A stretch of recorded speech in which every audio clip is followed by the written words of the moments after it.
Hello everyone and welcome to my channel. In this video, I'm going to show you how to reset your Sony soundbar in case you encounter any problems with it. Resetting your soundbar can help you fix issues like no sound, low volume, distorted sound, or connection problems. There are different ways to reset your soundbar depending on the model you have. I'll show you some of the most common methods and how to find out which one works for your device.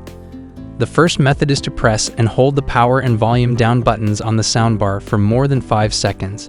This will reset the soundbar to its factory settings and clear any personal information stored on it. You'll see a message on the display or hear a beep sound when the reset is done.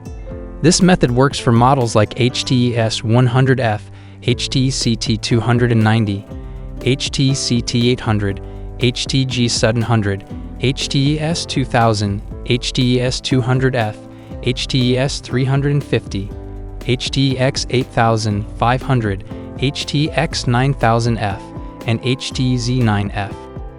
The second method is to press and hold the power, volume up, and input select buttons on the soundbar for 10 seconds.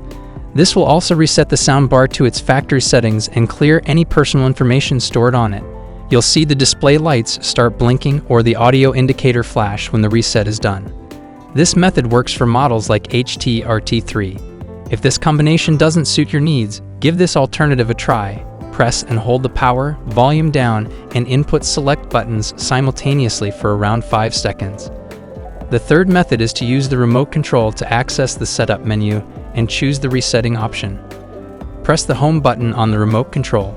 Select Setup, Advanced Settings, select Resetting, select the menu item you want to reset. You can choose from Network Settings, Bluetooth Settings, or All Settings. Follow the on-screen instructions to confirm the reset. This method works for models like HTG700, HTA3000, HTA5000, HTA7000, and HTN9. To find out which method works for your soundbar model, you can check your manual or visit Sony's website for more information. I hope this video was helpful and you learned how to reset your Sony soundbar. If you have any questions or comments, please leave them below and I'll try to answer them as soon as possible. Thanks for watching and don't forget to subscribe for more videos like this one.